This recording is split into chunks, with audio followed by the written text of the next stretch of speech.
Tech Talk with Matthew Dickerson. Matthew Dickerson. Tech Talk. Sit back and relax. It's time to talk technology. Bonjour, artisans of the digital age. Welcome to creators and lovers of the fine arts, and particularly those who belong to the very niche brand on the very fringe of fine art where cutting-edge technology exists, emitting its brilliant light with a bathing glow on all those who care to dabble. And welcome to our master of the light and shade, Matthew Dickerson. What was your distraction this week, Matt?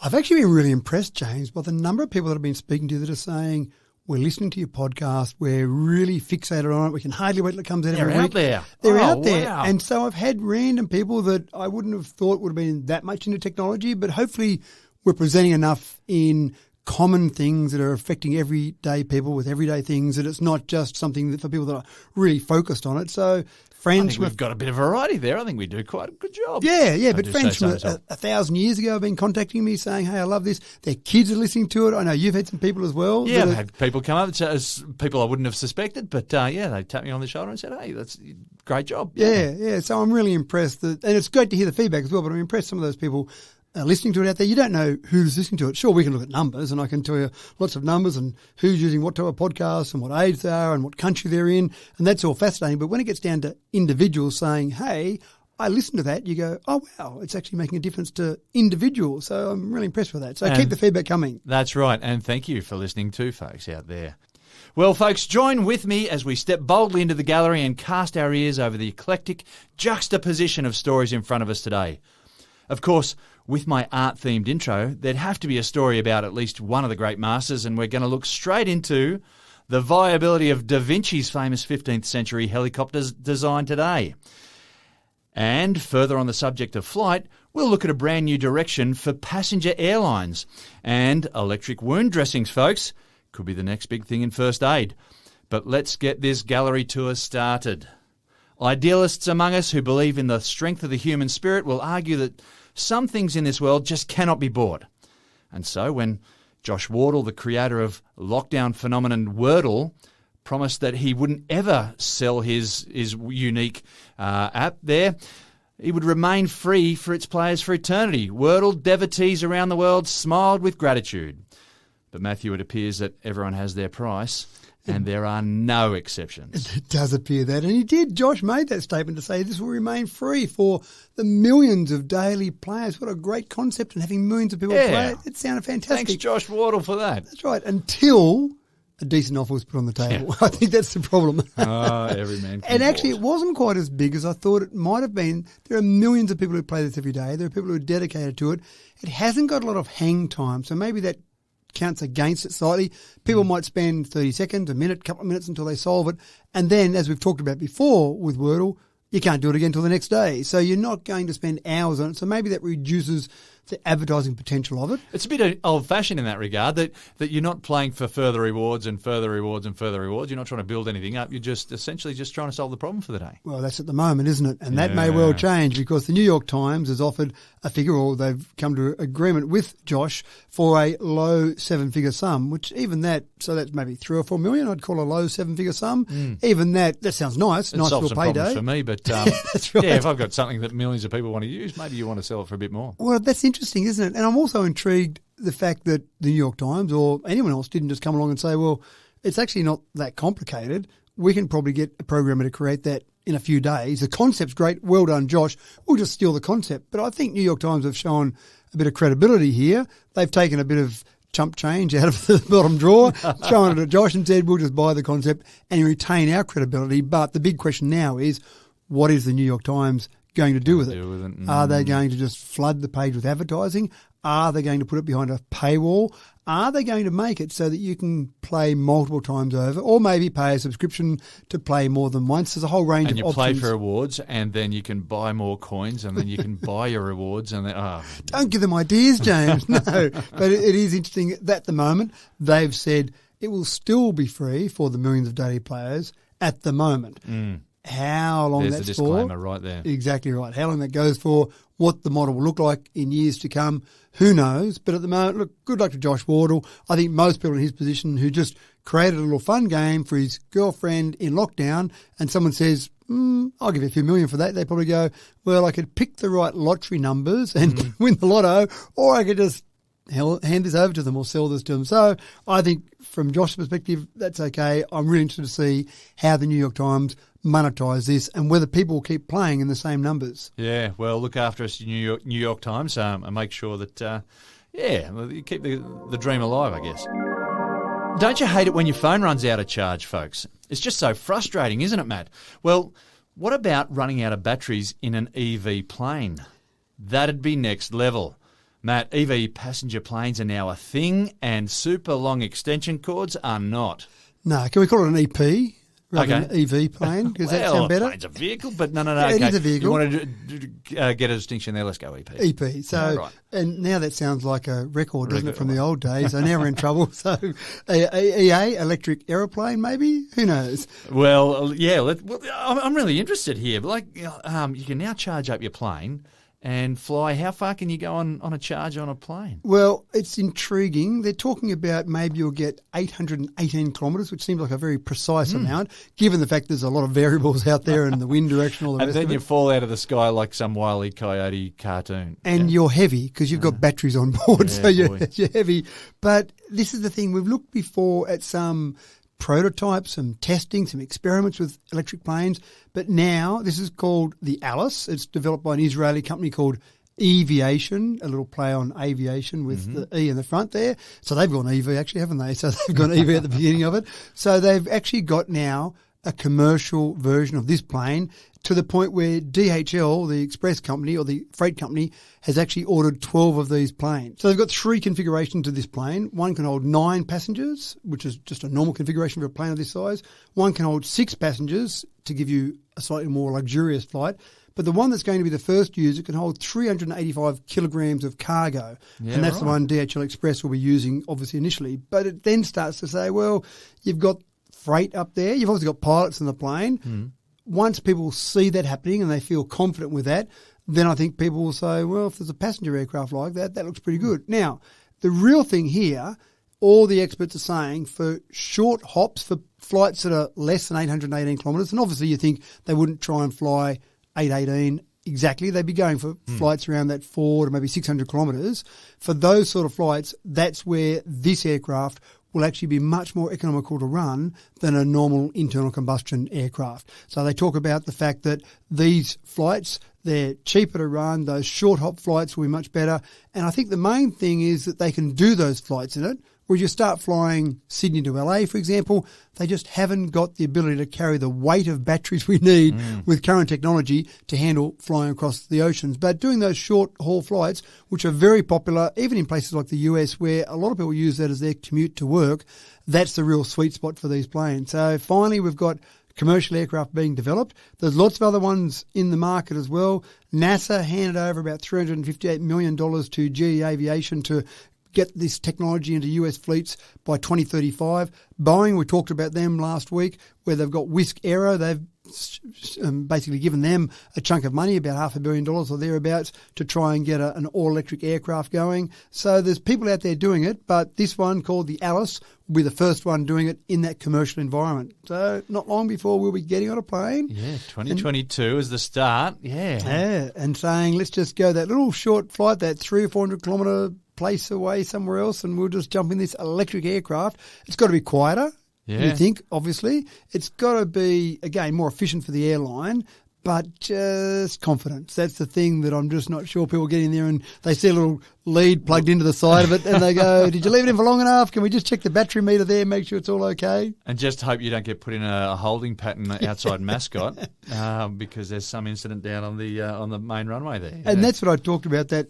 818 kilometres. Obviously, planes have to have a certain amount of spare fuel on board to be able to be put in a holding pattern. Maybe these aircraft get some sort of priority. Oh, can you just stop there for 20 minutes? No, we can't. We've got to come down now. Or a bloody good set of parachutes. Yeah, that's right. So the cruise speed as well, which is interesting, it's only 460 kilometres an hour. Now, something like the Q400, which is a common flight used on those short-haul flights, it flies at about 666 kilometres an hour. So again, it's slower, but it's only a smaller aircraft as well. The Q400 is typically configured for 72 seats. So this one here with only 9 seats on board is a start. But I think where they're really aiming is to get to those planes that have got up to about 40 passengers. I think that's where we'll really see electric aircraft take off. Excuse the bad pun. Didn't even mean that one. Less than 40 passengers, and for those locations that are less than, say, 600 kilometres apart. That's where we'll really see the sweet spot for these aircraft. And it'll happen, James. It will happen. Some people doubt it's it. 2022 now, and what's going to happen in 2030? You know, this technology isn't going to die here. It's going to grow and grow. So we'll mark these words and we'll play it back to someone in many years' time when they get on their first electric aircraft and say, so. That's right, thank you. The skeptics are falling silent as the crowing from EV fans gets louder and louder and louder. If you pardon the pun, folks, electric cars are charging ahead in Australia now, with sales on the up and up and no signs of slowing. Matt, through that silly told-you-so grin on your face, can you please manage to share with us the biggest selling EVs in Australia in 2021? At least my pun was accidental, but that was a pretty bad one. Forced.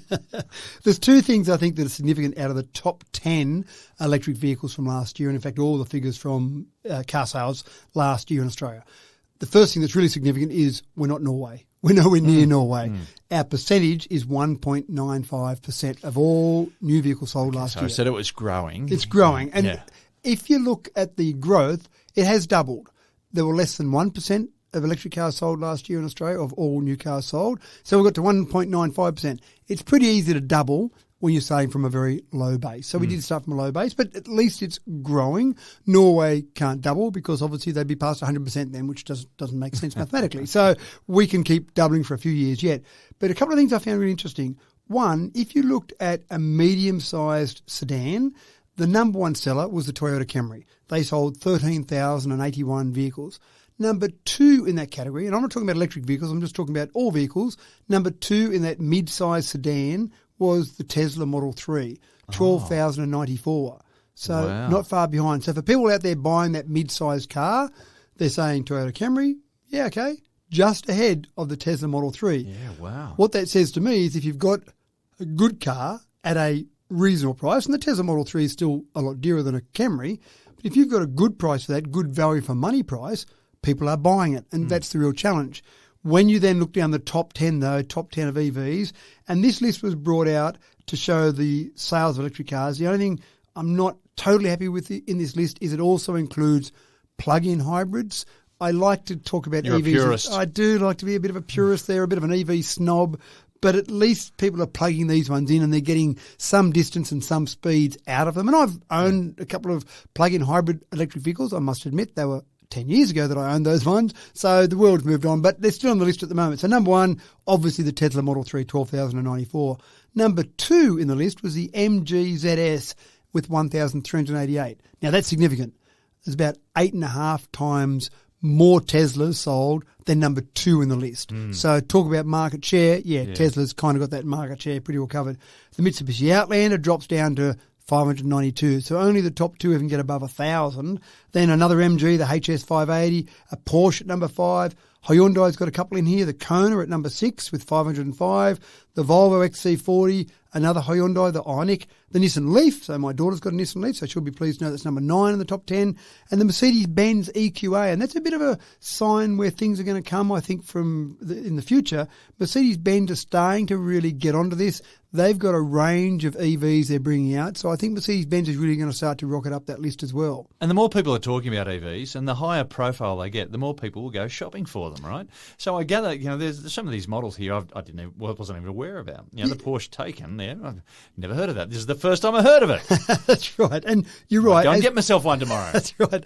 I think the thing is that you will see people talking about them and you will see people say, I'll start to consider them now.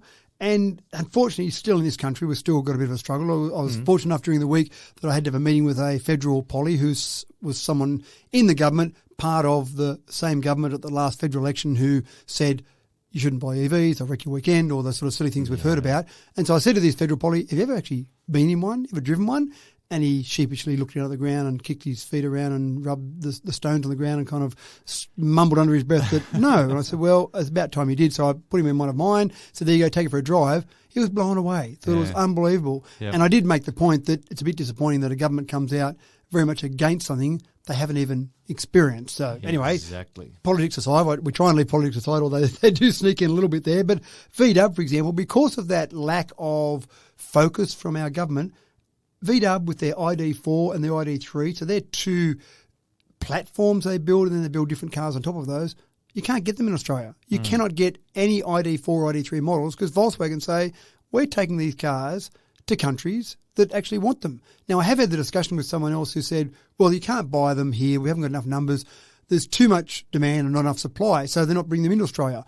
And the point is right, but we could get them to bring them into Australia, the manufacturers, if we showed a bit of focus, a bit of interest in them. But when we say, oh, we don't really want them, they're stupid, they wreck your weekend, the manufacturers say, we're taking them to Norway, thanks very much. We're going to ignore Australia. Cars. Yeah. Yeah, but look, I can't even say that I've seen an ad on television or otherwise for an electric car. I wouldn't be able to name one that I've seen. And so if there's not the advertising in there, if it's only people who are enthusiasts who are super keen to get themselves an electric car, then maybe they'll go hunting for a model that they'll like. But, some people need to be slapped in the face. Well, I think you're right. And again, I think that's part of the process where those manufacturers aren't advertising them simply because they haven't got the supply of those particular models because they're not bringing them into the country. So it's this problem that's almost a self-fulfilling prophecy. We don't have them in the country. We don't advertise them. Oh, look at that. Aussies aren't buying those cars. So why bother about advertising or bring them in?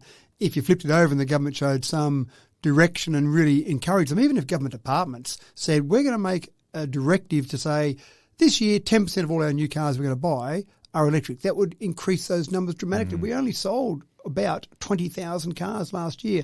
20,665 electric vehicles were bought last year. So imagine some government departments across the nation saying we must buy 10% of them.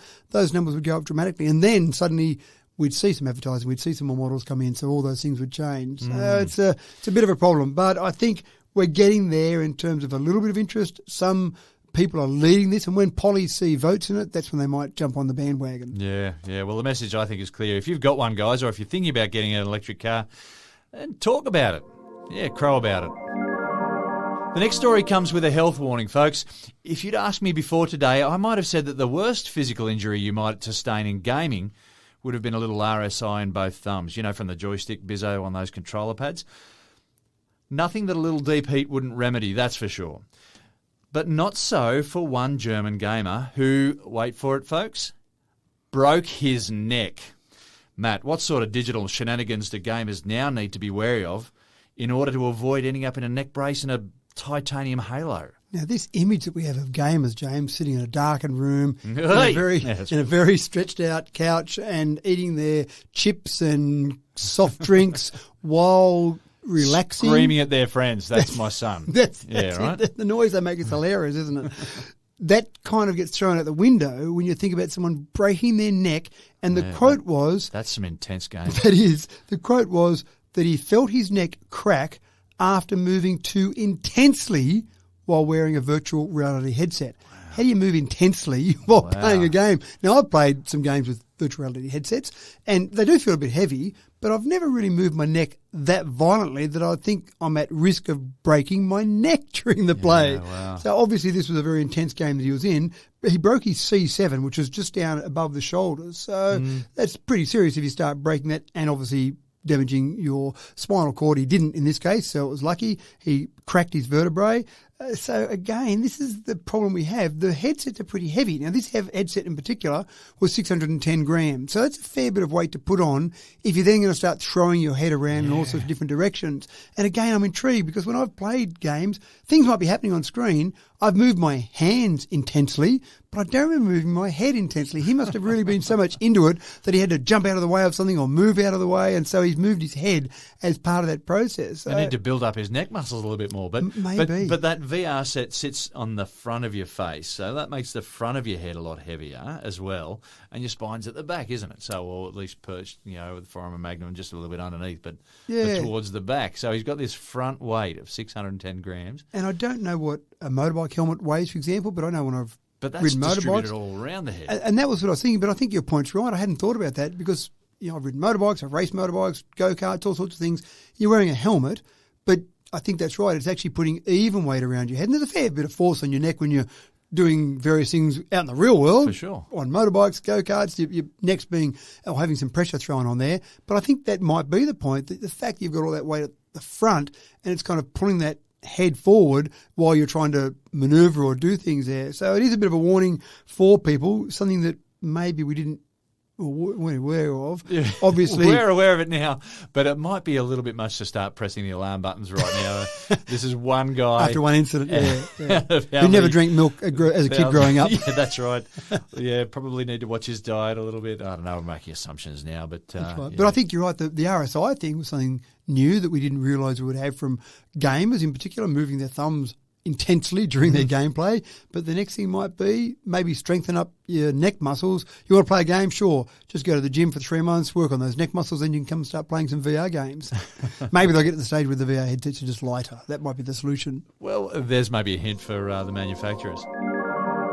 You see them on any dime a dozen American cop drama sooner or later, and they tend to get dragged out in dodgy reality TV shows every now and then to embarrass some unsuspecting guinea pig on a national scale. So you think by now the miraculous lie detector seems to be a tool that should be installed in the witness box in every courtroom around the Western world.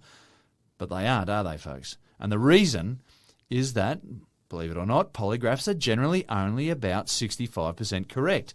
And with that in perspective, it makes sense that they're not a frequent judicial go-to. But Matt, the question begs, could technology ever hope to come up with a foolproof porcupine detector? And don't you dare try to pull the wool over our eyes now. I wouldn't dare. Have you got it hooked up for me now to see if I'm telling the truth? I always like some of the shows, maybe cartoons, where they just give someone the truth pill. Here you go, take a truth pill. I'm not talking about alcohol here. And the room goes all fuzzy, and then all of a sudden they just start talking. And everything they say is absolute truth. In fact, too many truths. Surely that would be a better solution, but we haven't really seen that in the real world yet. But I love, when you talk about some of those various shows, I love, my favourite scene with the polygraph was in Meet the Parents. Robert De Niro and Ben Stiller, yeah? That's right, yeah, where Greg Fokker comes out. I think Gaylord is his proper name, but no one knows Greg Fokker. And he sits down and Jack Burns hooks him up, Jack Burns being the overprotective father-in-law or father-in-law to be, and hooks him up and then hits him with a few simple questions while he's hooked up to the polygraph and then says, have you ever watched pornographic videos? And of course, it comes out with the big guns. Greg's there going, what do I say to my father-in-law who I'm trying to impress? And he asked me that question. And of course, the shot goes to the polygraph and the needle's just going crazy there. Now, what Greg should have said was, well, with only 65% accuracy, Jack, that doesn't really matter what I say as an answer here. Exactly. It's just not acceptable. That was his out. That was his out, but I don't think he thought quick enough of that out. But the polygraph dates back to 1921. 1921? Yeah, so... They hadn't even worked out electricity for long enough back then. That's right. So they've actually not improved the concept a lot, probably a little bit, but not a lot over those last 101 years. But finally, some researchers at Tel Aviv University have actually come up with something that they think will do a lot better job. So what they do, rather than try and work out your heart rate, for example, and your respiration, maybe some things that the lie detector test does, they actually hook some sensors up to your face. And any poker player will tell you, they know definitely. The poker tells. That's right. When someone's bluffing, I can tell because he twitches his eye or scratches his ear or whatever he might do. Well, researchers have found that, poker players aren't too far wrong, actually. But I'm surely, different poker players have different tells. Are you saying that we've all got the same sort of tell? Not the same sort of tell. You have to actually do training on this to work out what your tell is. For some people, they found it was an eyebrow movement. Some people, it was a cheek movement. Some people, it was an eyebrow then cheek or a cheek then eyebrow. What about a shifting in your chair and trying to look the other way and trying to leave the room and just being shifty? That's too obvious, that one there. So, that's what I do with my wife. If you rip off the stickers and you run out of the room, they go, right, that's his tell. But they've actually done a range of testing on people where they've hooked all these sensors up, asked them a series of questions where they've got to answer yes, no, and sometimes they've got to lie and sometimes they've got to tell the truth. But amazingly, straight away with just not a lot of research done, just the first initial testing, already they're at 73%. So better than a polygraph after 101 years, not at 99.9% though. Yeah. And I think one of the problems they'll come up with as they go forward is they'll get it better. They'll keep doing more testing. They'll find more of those tells. But there are some people who are very good at lying because they believe it themselves. So their body doesn't react because they're convinced that, no, I didn't rob that bank. I was sitting at home in front of the TV. So if they can convince themselves, their body doesn't give any tells away about telling a lie. There are so many pollies out there that are going, yeah, you're right. Yeah, that's right. So that's the issue. But it is actually a problem they're working on. I'm not sure we'll ever get it to the stage where a court of law will accept a lie detector. You would think that maybe we could get the technology so that it should, because someone in the witness box who just says no, yes, well, there's not a lot of pressure on them to tell the truth, really. So they can kind of say whatever they like. And I know that from the movies because they just seem to say whatever they want in the witness box and no one says, hold on, put a lie detector test on them or do anything like that. But I think organisations like the FBI and the CIA, even the LAPD, use these more for interrogation, hoping that someone says, oh, no, if they work out that I'm telling a lie when they hook me up to this thing, I better say the truth then, rather than getting in the witness box and trying to expose them. It's just a tool to make you sweat and stuff up. I think so. But if they can get it more accurate, if you can imagine they go in there and they hook up a bunch of stuff on your face and then hook up all the polygraph stuff and put some things around your chest, you're probably sitting there going, wow, this is getting pretty good now. I better tell the truth because they'll be on to me if I don't.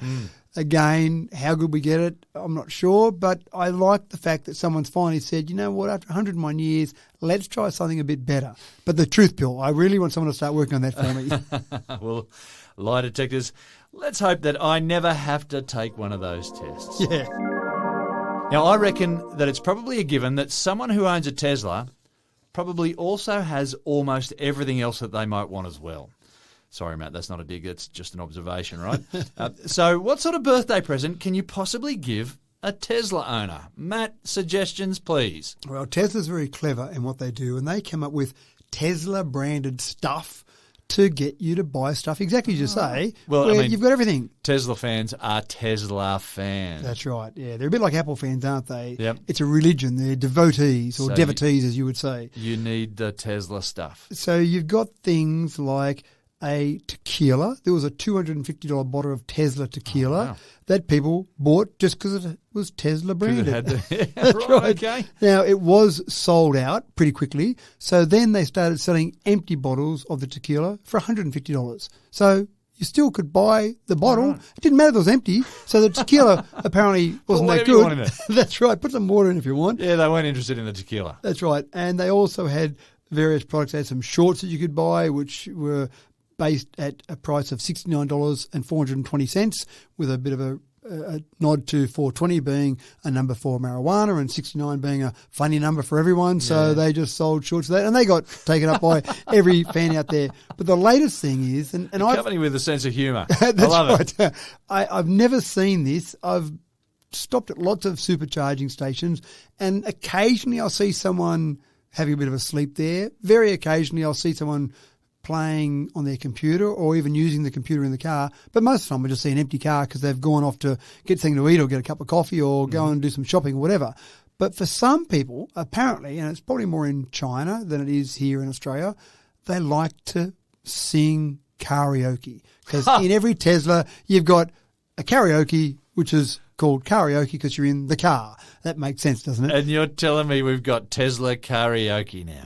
Now you've had that for a little while, but you've got an extra accessory now. So it's not just good enough to sit there in the car and sing along to your karaoke. You've now got Tesla mics. So you can get Tesla mics to hook up to your car with Bluetooth and you can sing along. And everyone can enjoy it with you. Everyone in the car. They don't blast it to the outside speakers at this stage, but give them that idea, James, and I'm sure it's not too far away, because they've actually got speakers now for cars that when you go below a certain speed, in most countries the rules have been changed, so they make some noise for the outside of the car so that people don't get run over, pedestrians don't get run over.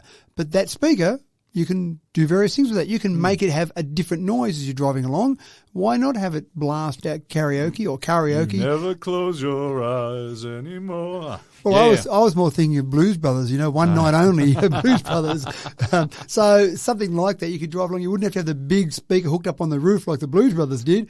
You could just use the car, have your mic in the car. So they come as a match pair. This is amazing. So two people sit in the front of the car, sing away, bad luck for people in the back. Maybe you need to buy 2 sets of them. But if someone's got everything, this is what you buy them. But the only problem is this is only for our listeners in China because the Tesla mic is only sold on the Chinese Tesla store. So if you really want to find a friend in China, buy some over there, ship them over to you. They'll work in your car here. They just can't be bought on the Tesla Australia store. The ultimate party car. And look, how is this going to be different to me just belting out the lyrics to Cold Chisel as I tear down the main street? Not at all. No difference all right. whatsoever. I'm just doing it on a microphone. Hey, but it's not a microphone, James. It's a Tesla mic. It's not just Gotcha. any microphone. Sorry. Don't trademark. forget that. My son buys his shoes online these days. It drives me crazy because I'm a try before you buy kind of guy. How's that for rhyming? What if they don't fit well? That's my concern. Or what if they don't look as good as you thought they would? So now, here, folks, consider buying a new car online. What about the test drive, Matt? And it absolutely blows me away that 41% of people reckon they'd buy a car online. 41%, Matt. 41%. Surely that can't be right. No, that's right, James. You've got to get with the times. And I know it's still the majority. Can't do it. It's still, you're in the majority. That's okay. The majority is still going to go Yeah, but to only their for a dealership. short time before That's I feel right. the pressure.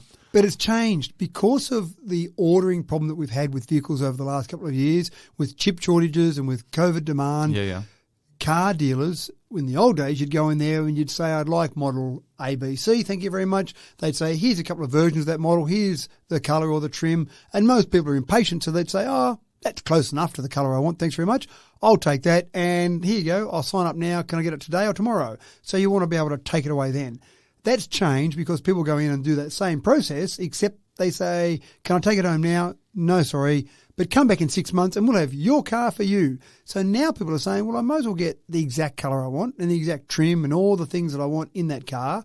So why bother about going to the dealership? And that's where 41% of people are saying, I'm happy now to go online and order my car, right. Whether it be a pre-order, whether it be an actual order for the car. And sure, I might still pick it up through a dealership. I might still like that little bit of human touch as part of the process. But some car manufacturers are saying, why bother? We'll drop it off to your house, James. We'll have a truck pull up at the front of your place. We'll back it off the truck so that we haven't put hundreds of kilometres on the car delivering it to you. And you'll take delivery of that new car by a truck driver, not by a car salesman who'll try and show you various things in there and you're going to go and read the manual and play with all the stuff anyway. But it is quite incredible. So 41% of people said they were happy to do that. 16% of people in this survey said they'd already done it. Not they're going to do their next one this way. They've already ordered or pre-ordered a car online. So do you reckon these people have done a test drive of the car, though, at a dealership and then gone and ordered the exact specs that they wanted? Quite possibly, and this is some of the... You say possibly. Possibly. I haven't got the data I to was say hoping for this. the probably, because I'm thinking back to 25 years ago. I liked the look of a Mitsubishi Mirage. I went and sat in it in the showroom and my knees were up around my chin. Right. So I don't know that they all have, and again, I don't have the data for that, I'm sorry. 98% said they enjoyed the experience and they do it again. Yeah, so right, okay. of those people that did it, most people said Probably it was pretty buy happy their with shoes it. online as well. Probably do, and they should be able to because they look at their brand of shoe and they say, I'm a size 1, 2, 3, Yeah. and I can order another pair of that same brand and it's going to be the same if they haven't grown lately, if they're You're not right. a child growing feet. But That sounds logical. it does, doesn't it? But I take your point that sometimes you might need to sit in it. So this is a problem that retailers sometimes talk to me about, that people come in, look around their shop, try on some clothes, look at the various products that they want to buy, then they might go home and actually order them online. Some people do it the other way around. They do all their research online and then come in because they still want that physical interaction with someone. That sounds like me. Well, that's pre-COVID. And I think we've really changed our mindset during COVID where we've had to sit at home, twiddle our thumbs. We've got a bit of government money, so you had to work out some way to spend it. So why not order stuff online? So it is interesting. People have bought their shoes. They've bought some of their gadgets online. Well, why not buy a car online? The difficult part is you try and put your credit card in for your $50,000 car and you don't have $50,000 on your credit card. So that gets a bit trickier to go and do the order. I think most of these car companies are now doing the order and the deposit online. Then you need to work out a way. And just a quick PSA here. when you get that invoice for the car to pay the 50 grand or whatever it might be, I'd actually ring the company before you go and deposit that money, because that's where some people are being caught out with some of these scams, where the invoice gets intercepted. They get the invoice, hey, I know I'm buying a car, there's the bank details, and you deposit the money into someone else's account. And then the car company says, right, we're ready to send that car out in a truck, can you pay? But yeah, I just did that. Exactly right. And then where do you go next? That gets a bit tricky. So get the invoice, and I know it sounds boring, and I know people go, what are you wasting my time for? I've sent you the invoice, but before you go and throw that 50 grand at someone's account, I just make that phone call. Leonardo da Vinci. Was he an artist or a scientist? No doubt the man knew how to sketch, of course. He certainly could draw the hell out of a skeleton or a skinned shoulder or a dissected uterus. That's easy for me to say. But he also had some big ideas centuries ahead of their time, like his diagram of the helicopter. Have you seen it? Matt, would it really have been capable of flight, though? It's interesting, isn't it? You can have some people through history that have been so far ahead of their peers that they dreamt up things, they come up with theories. Archimedes, Einstein, Leonardo da Vinci, that years later, decades later, centuries later, we then say, look at that, he was right all that time ago. Now, if Leonardo was around now, he'd have access to better materials, better ways to produce those materials, better engineering, better power supplies, and he could say, look at what I can do. Now, back in about 1480 or thereabouts, he did draw a helicopter design. Now, back then, when people were trying to work out how to fly, because I'm sure for thousands of years we've all seen birds up in the air and gone, I want to do that. Icarus, yeah. Exactly right. So we didn't really get the wing and the low air pressure and the high air pressure generated by the shape of the wing, like the Wright brothers finally nailed, but we were trying to work out a way to fly. So what Leonardo did, of course, is he drew a screw helicopter, where essentially it was like a screw, the blade, if you like, was like a screw, and so he kind of had this idea that it would be pushing air down with this screw. It cut into the air and forced the air downwards. Exactly right, and then which then would push the aircraft up. It was a drawing. No one could actually build that or generate a motor that could actually make it spin, but it was a drawing conceptually. Someone has actually taken that drawing and said, could I now build that? We've got 3D printing. We can build that pretty quickly and easily. We've got lots of little motors. We've got a battery that's got good power supply source. Lightweight materials.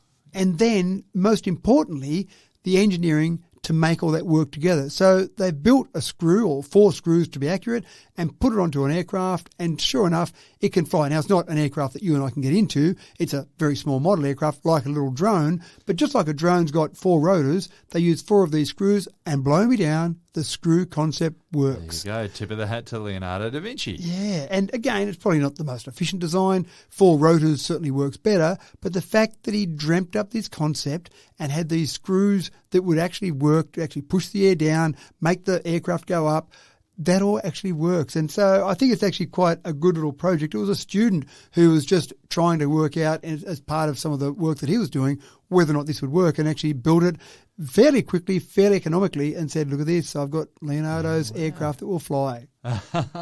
Real tribute to a master. Yeah, that's right. Now, medical science continues to steam ahead in the 21st century, and there is some big news around injury treatment. Matt, could electric wound dressing find its way into the modern first aid kit? And what in the Carol and Chisholm is electric wound chisholm? Wound dressing. It's something that you expect to see on a James Bond movie, isn't it? In comes James with gaping wounds all over him because he's just been shot 20 times by the bad guys. Oh, we just get out the electrodes and zap it together. Hook them up, and that's the way we go. And we have progressed with wound healing, although we kind of think the body does a pretty good job by itself. So we might put a few stitches in, maybe some glue, maybe some little stickers that go over it. It interests me that we use glue these days, and Band-Aids have been good for a long time as well. But, but they've actually found that, and this has been experiments on rats, thank you very much, rats, for your contribution to science once again. Luckily we've had rats around. I don't know what we would have done without rats, maybe experiment on people a bit more, unfortunately. But they've done some work with rats where they've actually put a dressing over a wound, so they've had a wound and half with a dressing a normal dressing, half with a dressing, that actually puts a small amount of electricity across that wound. Now, apparently, that seems to stimulate the skin to actually work a bit quicker. So Bit of maybe, cell division. Oh, exactly right. Maybe send a few more. I don't know sure what actually uses. What gets used to patch up a wound? Is it platelets that get sent to it? Well, you've got to create a blockage there. So you've got platelets and coagulants that have got to create the scab usually, and then you're going to get those cells just repairing themselves by mitotic cell division and sealing up the wound there. There you go. I was going to say that. I just wanted to see if you knew what you're talking about. There was a test. Wow, welcome to Sweat from the Got that one. So essentially, by having some electricity, again, small amounts of electricity there, they found that the wound actually heals quicker. That's in rats, so that's fantastic. But what are you going to do? Are you going to kind of put a patch on yourself and then hook up to a PowerPoint? That doesn't sound like a very safe thing to do. Put some batteries on and hang them around. What they've actually found is they've created dressings that are powered by static electricity. So you're actually just creating very small amounts of electricity on the wound, and this is something we'll see as a standard thing as we go forward. Maybe 5 years' time, you'll have good old-fashioned patches or Band-Aid. I don't know, Band-Aid is a proprietary name, but Band-Aids that you stick on your little wound, or you'll have the static electricity version of those. You'll go, hey, we'll pay a bit more for those, and that'll be a bit of a faster way to heal our wounds. So fascinating where we're going with so many things in medical science, but this is one that I didn't think we needed a lot of research on. But sure, if we can make a wound heal a bit quicker, that sounds like a good thing to do. Yeah, and well, the quicker you can heal it, the better you are at keeping the infection out as well. Yeah. Yeah, so to give you an idea, if I want to throw some numbers at you, they found that if you had some sort of electric dressing on the wound, 97% were closed after 8 days, compared with 76% with normal dressings. So it is significant. It's not like, oh, you get 1 or 2% more here. That's quite significant. And then if you didn't dress it, the wound was about 46% closed within 8 days. And again, this is on rats. But you can see no dressing. Sure, that's not great compared to dressing. And everyone says, oh, does it really make a difference if you put a Band-Aid on? Now, I've seen ads on TV, James, where they put a Band-Aid across half the wound and a Band-Aid not in the other half, and it heals quicker on the Band-Aid side, so it must be better. Those ads would never lie to us, but obviously the data's there. And so it's actually just that bit quicker with that electricity going through there. That is extremely cool. And that also concludes the tour through our technological fine art gallery today, people. And now I'm going to jump in my car, crank up the music to 11 and belt out some classic Screaming Jets lyrics all the way home. And just imagine that I've got one of those in-car karaoke mics. I wonder if they Tesla come with mic. some little earplugs as well. You get the Tesla mic with some You earplugs. scream into your own ear. Thanks for the inspiration for that, Matt. And as always, we are extremely grateful for you, all listeners, to tuning in once again to Tech Talk with Matthew Dickerson. I'm James Eddy, and I look forward to catching your ear again next week. If you know how to like and subscribe, or even leave a comment about our podcast, please do it, and we'll be even more grateful.